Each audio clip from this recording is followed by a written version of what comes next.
다 같이 하나님 사랑, 이웃 사랑. 할렐루야. 십자가 정신. 어떤 사람이 열심히 병원을 다녀도 잘 낫지 않는 병에 걸렸습니다. 그래서 그는 교회에 가서 열심히 기도를 하고 있었습니다. 주여, 제 병을 낫게만 해주신다면 저의 전 재산을 집을 팔아서 몽땅 바치겠습니다. 그 기도가 하나님 앞에 상달이 되어서 병이 깨끗이 나았습니다. 병이 낫고 나서 보니까 집을 바치려니까 아까운 거예요. 그래서 국리 끝에 깨를 내어 다음과 같이 집을 처분한다고 공고를 붙였습니다. 대지는 80평, 건평은 60평, 집 대금은 10만 원, 단 앞마당에 있는 은행나무를 함께 구입해야 함. 은행나무 대금 5억 원. 집을 사는 사람은 이해가 안 됐지만 그렇게 또 판다고 그러니까 5억 10만 원 주고 집을 샀습니다.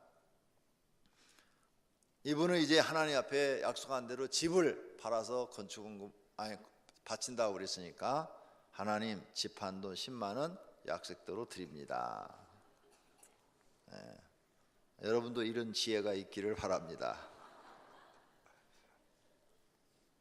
오늘은 1년에 2번 있는 헌금 설교 주간입니다. 교회에 처음 오신 분들과 새신자들은 이해하시고 들어주시면 감사하겠습니다. 교회는 매주일 헌금 이야기를 하는 것이 아닙니다. 하지만 성도에게 바르게 헌금 생활하는 것을 가르쳐야 할 의무는 교회는 있습니다. 또 목회자도 있습니다. 그래야 하나님을 잘 공경하고 복을 받기 때문입니다. 교회 출석하면 듣기 싫은 소리 중 하나가 헌금하라는 말입니다. 하지만 이것은 잘못 알고 하는 말씀입니다. 돈에 관한 이야기를 하겠습니다. 세금, 모든 사람들이 아무 소리 안 하고 세금 잘 냅니다. 저희 교회도 이 땅을 샀는데요, 세금이 6,400만 원 나왔습니다. 그래서 이 땅에 세금 6,400만 원을 강명시에 바쳤습니다. 한 번에. 그것도 우리 교회는 세금이 없는 줄 알았어요. 이 땅을 종교 부지로 샀어요. 주택공사에서 종교 부지로 매매를 한 겁니다. 그래서 교회 이름으로 샀어요. 교회 이름으로 샀기 때문에 세금이 없는 줄 알았어요. 그런데 6,400만 원이 나왔어요. 그래가지고 가서 다 알아보니까 땅을 샀는데 바로 지어야 되는데 바로 안 지어서 그렇다는 거예요. 말이 되냐? 어떻게 바로 지냐? 설계를 해가지고 시간이 걸리지 않으냐?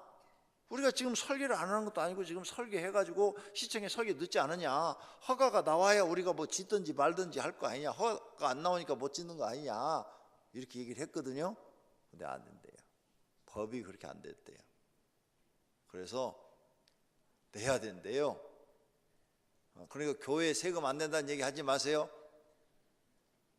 한 번에 6,400만 원 냈으니까. 여러분 집 재산세 얼마나 내세요? 한 번에? 한 1년에 몇백 내세요? 한 몇십 년 낼 거 다 교회는 한 번에 냈어요. 여기만 그런 게 아니에요. 강명동에도 교회를 짓기 위해서 주변에 연립을 몇 개를 샀습니다. 그러는데 주차장을 넓히기 위해서 집을 여러 개를 샀는데 한 번에 세금이 또 거기는 2,600만 원이 나왔어요. 2,600만 원. 그래서 가서 또 따졌죠. 아니 다 교회 이름으로 샀다. 사기도 다. 저는 제 이름으로 산 게 아무것도 없어요. 다 교회 이름으로 삽니다. 교회 이름으로 샀는데 무슨 놈의 세금을 이렇게 취득세 무슨 세 다 이렇게 나오냐. 교회 주차장 하려고 땅 산 것을 그래서 집 허른 건데 그래서 지금 주차장으로 쓰고 있다. 가서 봐라 눈으로. 개인 이름으로 산 것도 아니고. 그런데 안 된대요. 다 내야 된대. 깎아주라. 안 된대요. 그래서 다 냈어요, 한 번에. 아마 강명시에다 세금을 제일 많이 낸 교회는 우리 교회예요. 오병의 교회. 하여간 세금 다 냈어요. 자, 적금 아무 소리도 없이도 잘 넣지요. 보험도 잘 넣고요. 절에 가도 시주하고요. 국립공원에 들어갈 때는 입장료 내죠. 그거 절에서 가져가는 돈입니다. 국가에서 가져가는 돈 아닙니다. 점쟁이도 무당한테 가도 복채를 냅니다. 주차할 때도 돈을 내고, 고속도로를 달리는데도 통행료를 내고, 우리는 하나님을 믿고 제사함 받고 구원받아 하나님이 우리에게 신들처럼 영원히 살라고, 죽음이라는 고통을 겪지 말라고 영생을 주었습니다. 그래서 하나님 나라에서 영원히 살게 해주셨어요. 그래서 그 은혜에 감사해서 우리도 하나님께 헌금을 드려서 더 많은 영혼들이 교회에 들어와서 그 좋은 하나님 나라 들어가라고 헌금을 해야 되는 겁니다. 그리고 교회를 세우신 목적이 뭡니까? 교회를 세우신 목적이 영혼을 구원하기 위해서, 사람을 구원하기 위해서입니다. 그러면 누군가 헌금을 해야 이런 교회를 짓고, 교회가 지어져야 영혼들을 구원할 수가 있는 것 아닙니까? 지금 이런 예배당이 아니고 조그만 가정에서 이렇게 예배를 드렸는데, 오라, 여기 와라, 여기에 구원이 있다, 여기 하나님 믿으면 구원받는다, 영생을 얻는다, 몇 사람이 나오겠습니까? 잘 올라가지 않습니다. 그래서 하나님께서는 이렇게 우리에게 헌금하는 것을 말씀하고 계시는 것입니다. 마태복음 19장에 너희를 위하여 보물을 땅에 쌓아두지 말라. 거기는 좀과 동록이 해하며 도적이 구멍을 뚫고 도적질하느니라. 오직 너희를 위하여 보물을 하늘에 쌓아두라. 여기 이 보물은 헌금을 얘기하는 겁니다. 우리가 하나님 앞에 헌금하는 것이 하나님께서는 보물처럼 여기겠다는 겁니다. 그래서 하늘에 쌓아두라. 하늘에는 좀이나 동록이나 해하지 못하며 도적이 구멍을 뚫지도 못하고 도둑질도 못하느니라. 내 보물 있는 곳에 내 마음도 있느니라. 네가 하나님 앞에 헌금을 드리고 하나님 나라를 위해서 네가 산다면 네 마음도 하나님 나라 있는 것이다, 이 말씀입니다. 그러므로 헌금은 하늘의 보물을 쌓는 것이라고 예수님이 말씀하십니다. 헌금을 드리는 자는 마음도 하늘에 있다고 합니다. 즉 헌금은 자신의 영혼을 위하여 하늘에 적금을 붓고 있는 것과 같은 것입니다. 그러므로 헌금에 대해서 정확하게 배우고 헌금을 하셔야 합니다. 그래야 아깝지 않고 즐거운 마음으로 드릴 수 있습니다. 헌금을 해야 하는 이유입니다. 나와 내 백성이 무엇이기에 이처럼 즐거운 마음으로 드릴 힘이 있었나이까? 모든 것이 주께로 말미암아 싸우니 모든 것이 하나님께로부터 왔습니다. 우리가 주의 손에 받은 것으로 주께 드렸을 뿐이니다. 우리는 세상에 올 때 빈손으로 왔습니다. 갈 때도 빈손으로 갑니다. 지금 우리가 가지고 있는 것 모두가 다 하나님이 공급하신 것입니다. 그래서 하나님 주신 것 우리가 쓰면서 그 받은 것 중에서 일부를 또 하나님 일을 위하여 사용해 주십시오 하고 드리는 것이 헌금입니다.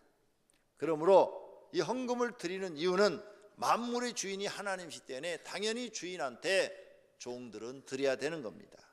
우리가 사용하는 것이 하나님께 주셨기 때문에 감사하는 마음으로 드려야 됩니다. 영벌을 받아 지옥에 가야 하는데 죄를 사해 주시고 영생을 주셨기 때문에 드려야 되는 겁니다. 예수 그리스도의 십자가의 사랑과 은혜를 갚아야 하기 때문에도 드려야 되고, 몸을 바쳐야 하는데 몸 바쳐서 선교사로 나갈 수는 없으니까 대신 물질을 드리는 것입니다. 하나님을 신뢰하고 믿음을 보이는 행동이기 때문에 드려야 되고, 하나님을 사랑하고 공경하는 마음이기 때문에 헌금 드려야 되고, 성경 말씀을 믿고 순종하는 것이 옳다고 믿기 때문입니다. 자신이 물질보다 하나님을 사랑한다고 고백하는 것이기 때문에 헌금을 드려야 합니다. 두 번째로, 헌금은 하나님을 공경하는 믿음을 시험하는 도구입니다. 하나님의 은혜를 안다면 당연히 헌금을 드려 공경하는 것을 보여야 합니다. 다 같이 오늘 본문입니다. 읽겠습니다. 내 재물과 내 소산물의 처음 익은 열매로 여호와를 공경하라. 그리하면 내 창고가 가득히 차고 내 집들의 새 포도즙이 넘치리라. 하나님을 공경하는 방법을 가르치고 있습니다. 뭘로? 재물로 하나님을 공경하라. 저는 이런 경험을 했습니다. 제가 개척해서 한 3, 4년 됐는데 술집 골목에서 목회할 때입니다. 그때 정말 열심히 안산에서 나오는 여자 청년이 있었습니다. 신앙이 참 좋았어요. 아주 그 부모님도 열심히 또 그 따님도 열심히 그렇게 교회를 나왔습니다. 근데 이렇게 부흥회를 했어요. 우리 교회에서 자체 부흥회, 제가 부흥회를 했는데 부흥회할 때 안수를 딱 하는데 갑자기 귀신이 딱 드러났어요. 아니 믿음이 그렇게 좋은데 귀신이 들어있어요. 그래서 깜짝 놀랐어요. 전부 다들 놀랬죠. 어디 신앙생활을 조금도 흐릿한 게 없어요. 안산에서 금요 철야까지 다 나오고 교사를 하는데 새벽부터 와가지고 어린아이들을 잘 돌보는 그런 청년이었어요. 그런데 귀신이 나타났어요. 그래 너 언제 들어갔냐? 그래 어렸을 때 들어갔대요. 어렸을 때. 너 들어가서 뭐 했냐? 그랬더니 얘 들어가가지고 초등학교 때 엄마가 헌금하라고 1,000원 주면 500원은 까먹고 500원 드리겠다는 거예요.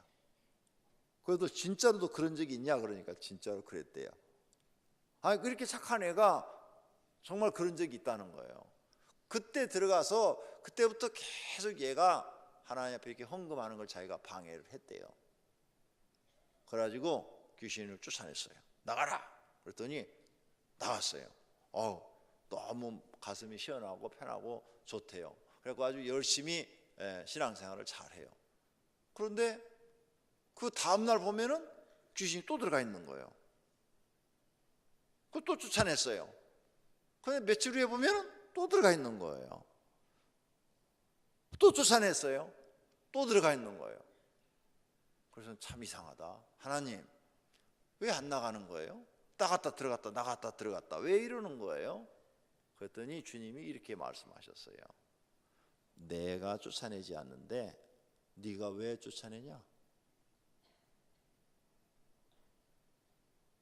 그래서 더 이상 할 말이 없었어요. 그래서 더 이상 기도해 줄 수가 없었어요. 그리고 한 1년 정도 지났는데 철야기도 분명히 왔는데 안 보여요. 없어졌어요. 그래서 아니 성경책도 있는데 얘 어디 갔어? 물어봤어요. 아무리 찾아도 없는 거예요. 행방불명이 된 거예요. 그래서 그 다음날 주일날이죠. 금요일이니까 물어봤어요. 전사님한테 어디 갔어 얘 어디 갔냐? 갑자기 금요일날 사라졌는데 어떻게 된 거냐고.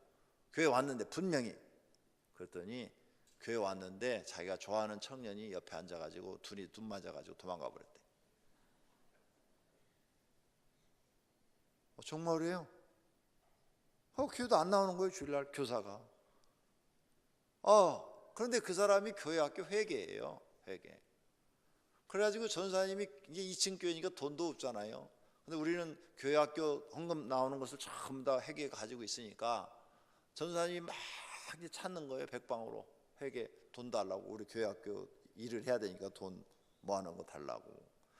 그래서 한 달 만에 찾았어요. 신림동에서 둘이 방 얻어가지고 살고 있는 거예요.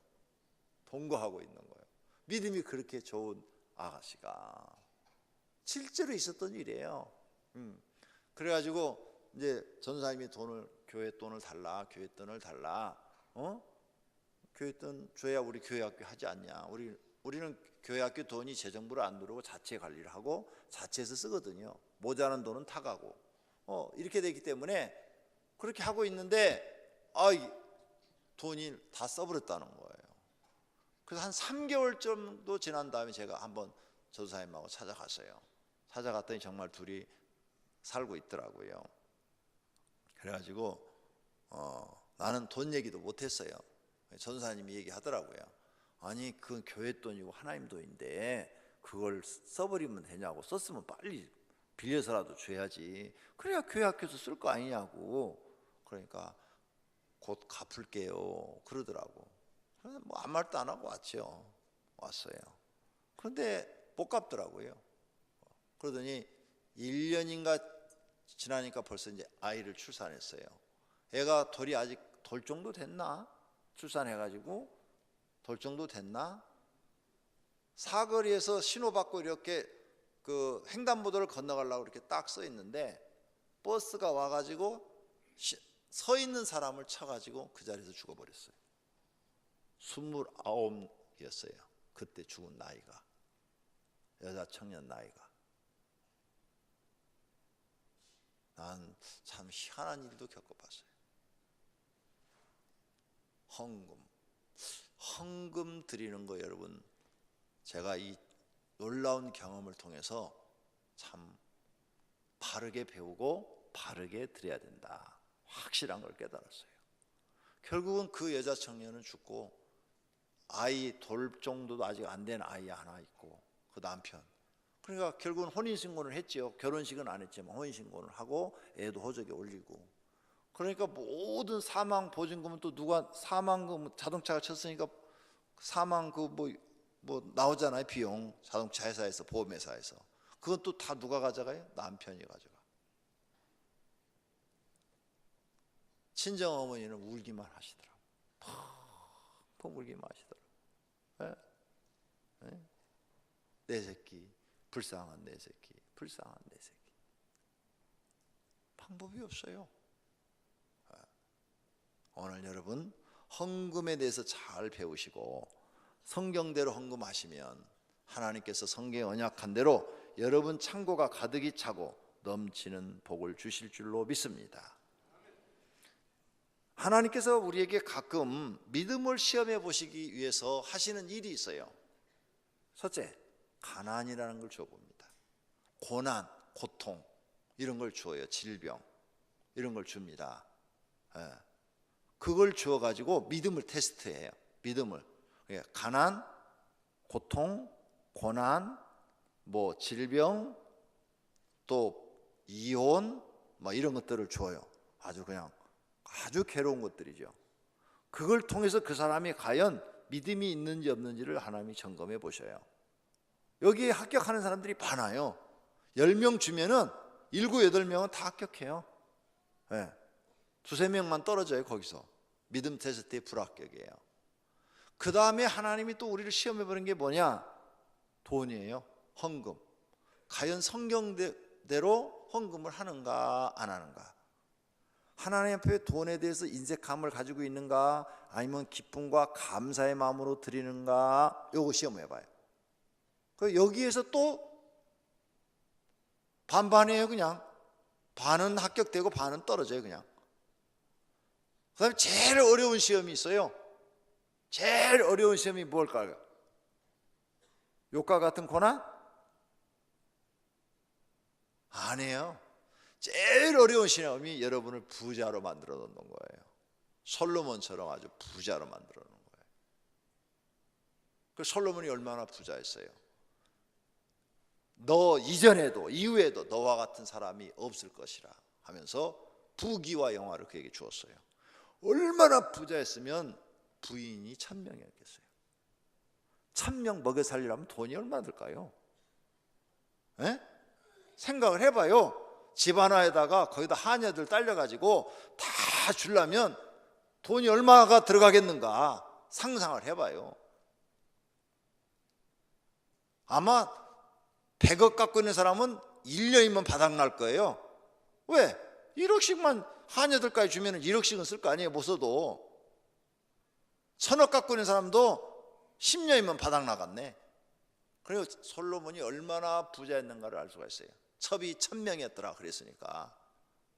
그런데 그 부자였을 때 솔로몬이 믿음을 못 지켰어요.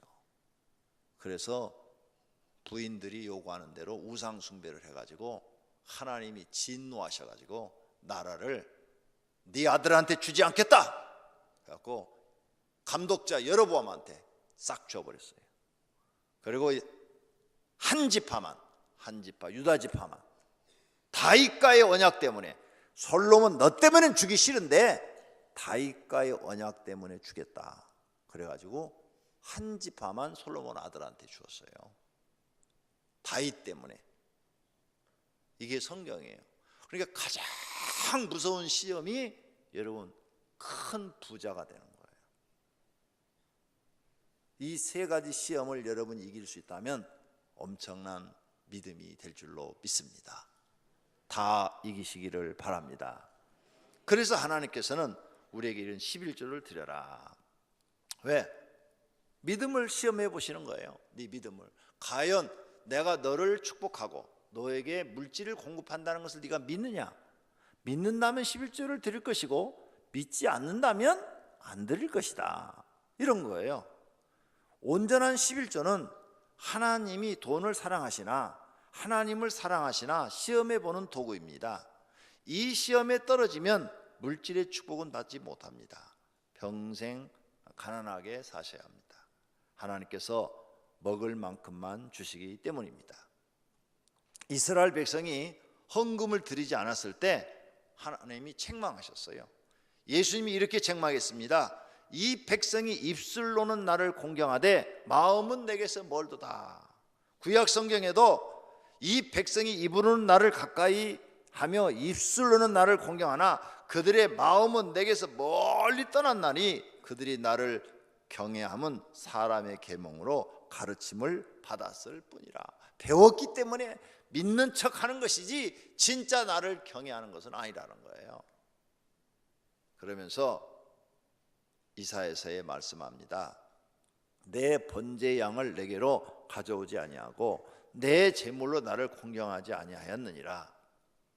나는 제물로 말미암아 너를 수고롭게 하지 아니하였고 유향으로 말미암아 너를 괴롭게 하지 아니하였거늘 너희는 내게 가져오지 않는다는 거예요.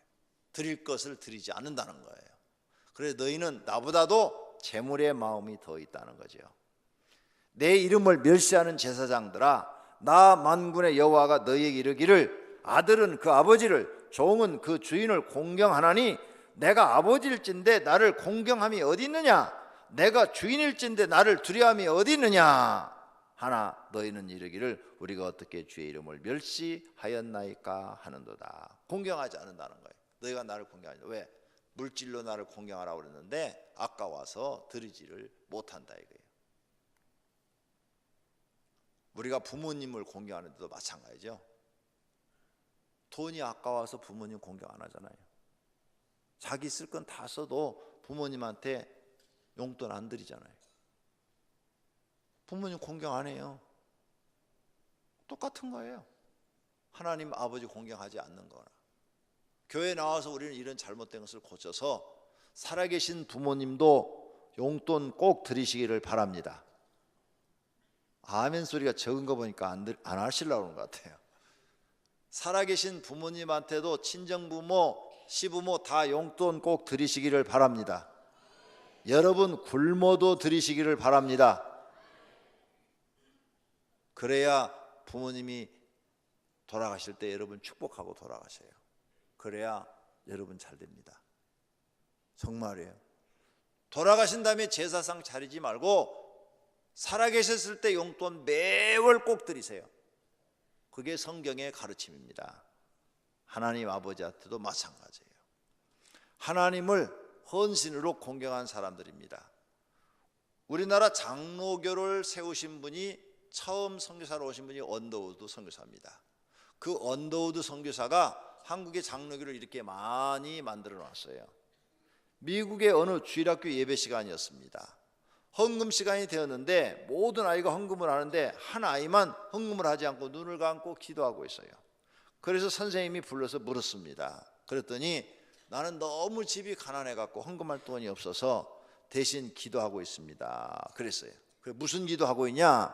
하나님 나는 돈이 없어서요 하나님께 내 몸과 내 생명과 내 일생을 바치겠다고 기도드립니다.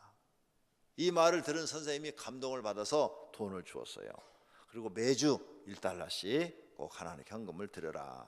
근데 며칠 동안 보니까 1달러씩 꼬박꼬박 헌금을 드리는데 어느 날 보니까 또 안 드리는 거예요. 그래서 이 아이가 돈을 다 까먹었나? 그렇게 생각을 하고 불렀어요. 너 왜 안 드리냐? 내가 헌금 드리라고 돈 줬는데. 그랬더니 선생님 돈이 주머니에 있으니까요 사 먹고 싶은 것이 너무 많아요. 그래서 이거 사 먹으면 안 되잖아요. 선생님이 헌금하라고 준 돈이잖아요.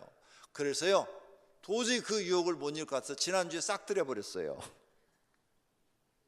그리고요 돈이 없으니까 사 먹고 싶은 생각이 안 들어요. 그래서 기도하고 있는 거예요. 그런데 이 아이가 한국에 장로교 선교사로 최초로 와서 한국을 장로교 나라로 만들어 버린 거예요. 할렐루야. 1816년 스코틀랜드 한 교회에서 선교 헌금을 하고 있는데 그 당시에는 헌금 바구니를 사용했대요. 이렇게 주머니가 아니라 바구니. 근데 어린아이 하나가 강단 앞에 헌금 바구니 속으로 쏙 들어갔어요. 그래서 이렇게 기도를 하는 거예요.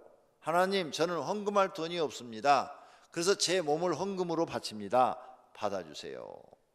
그랬더니 이 청년이 23세가 되어가지고 13년 후 23세가 되어가지고 인도 선교사로 가게 됐어요. 그래서 인도에서 유명한 아주 선교사가 됐는데 그 사람이 알렉산더 더프라는 선교사예요. 우리가 돈이 없다면 내 몸이라도 하나님 앞에 드려서 충성을 하고 헌신하시기를 바랍니다. 그러면 하나님이 여러분을 받으시고 복 주실 줄로 믿습니다. 저도 10대 후반 때 너무 집이 가난해서 헌금할 돈이 없었어요.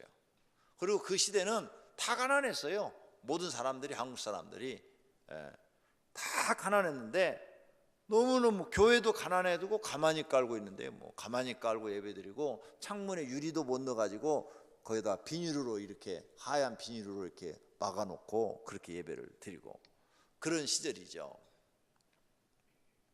헌금 주머니가 이렇게 와요.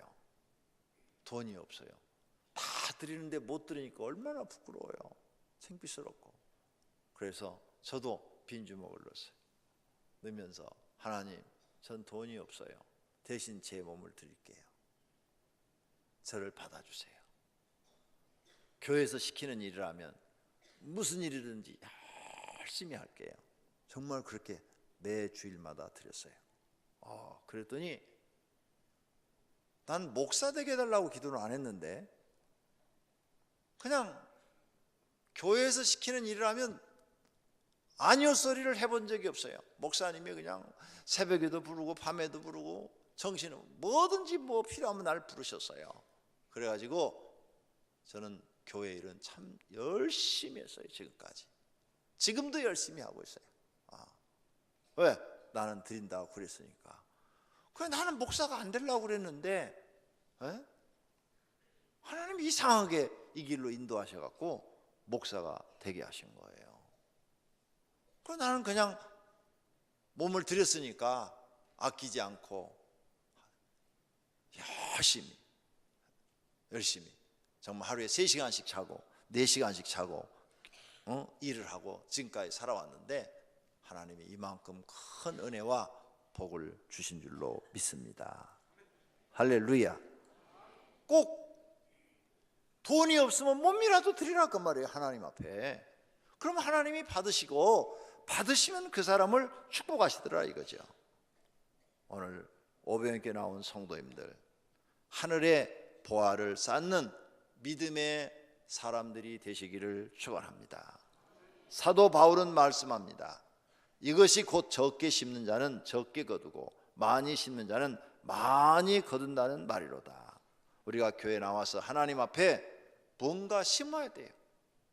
교사를 하든 성가대를 하든 아니면 청소를 하든 식당 봉사를 하든 내 몸이라도 드리든지 심어야 돼. 아니면 물질을 드리든지 뭔가 하나님을 위해서 내가 하는 일이 있어야 하나님이 나를 보시고 내 길을 복된 길로 영생의 길로 인도하시죠.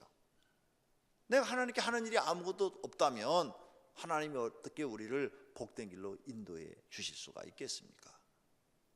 꼭 오늘 말씀을 듣고 무엇이든지 하나님께 심는 분들이 되시기를 축원합니다. 결론으로 헌금을 드리는 것을 보면 그 사람의 믿음을 알 수가 있습니다. 믿습니까? 그 다음 또 하나님을 사랑하는 척도도 알 수 있어요. 헌금 드리는 거 보면 저 사람이 하나님을 지금 얼마나 사랑하고 있구나 딱 알 수가 있어요. 그리고 헌금을 드리는 것을 보면 돈을 사랑하는지 하나님을 사랑하는지를 알 수가 있어요. 사랑하시는 성도님들은 성경에 정한 모든 헌금을 꼭 드릴 줄 아는 분들이 되시기를 바랍니다. 그 시험을 이겨내시기를 바랍니다. 그리고 헌금을 드릴 때 거기다 꼭 쓰세요. 하나님, 드릴 수 있어서 감사합니다. 드릴 수 있어서 기쁩니다. 이 말을 꼭 쓰세요. 굉장히 여러분 마음속에 하나님의 기쁨을 주실 줄로 믿습니다. 할렐루야. 어떤 옛날에 제가 아는 분이 계시는데 그분이 저한테 그런 간증을 했어요.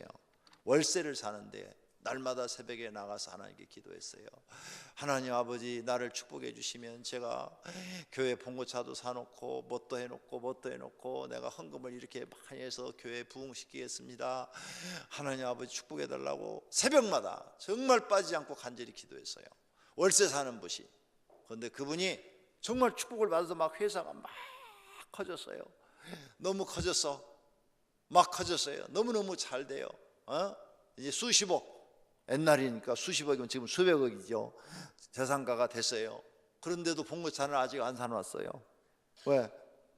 그 돈을 가지고 계속 사업에 재투자해야 되니까 봉고차 살 여유가 없는 거예요. 또 은행 돈 빌려다가 더 크게 하고 그러잖아요. 사업이라는 게 은행 돈 빌려다가 더 크게 하다 보니까 조금만 하나님 기다리세요. 더 크게 조금 더 그러다가 더 크게 하려고 은행 돈 빌려다 했는데 망해버렸어요. 그래갖고 빚이 수십억을 져버렸어요. 수십억 지고 나니까 날마다 빚쟁이한테 쪼들리고 견딜 수가 없는 거예요. 새벽에 나와서 우는 거예요. 하나님 용서해 주세요. 있을 때 봉고차 사놨어야 되는데 결국은 봉고차도 못 사놓고 망해버렸어요. 그래서 유명한 말이 있어요. 있을 때 잘해. 사랑하시는 성도님들, 하나님은 우리의 믿음을 보시고자 헌금을 말씀하셨습니다. 성도님들의 믿음을 하나님께 드리시기를 예수님의 이름으로 축원합니다. 할렐루야. 금년에 이제 새로 시작됐습니다. 올바른 헌금, 하나님이 기뻐하시는 헌금, 하나님이 받으시는 헌금 드리셔서 하나님께서 여러분을 복된 길로, 그리고 영생의 길로, 형통의 길로 인도해 주시는 축복이 있기를 예수님의 이름으로 축원합니다. 말씀 생각하며 통성으로 하나님 올바른 헌금을 드리게 주시옵소서. 기도하십시다.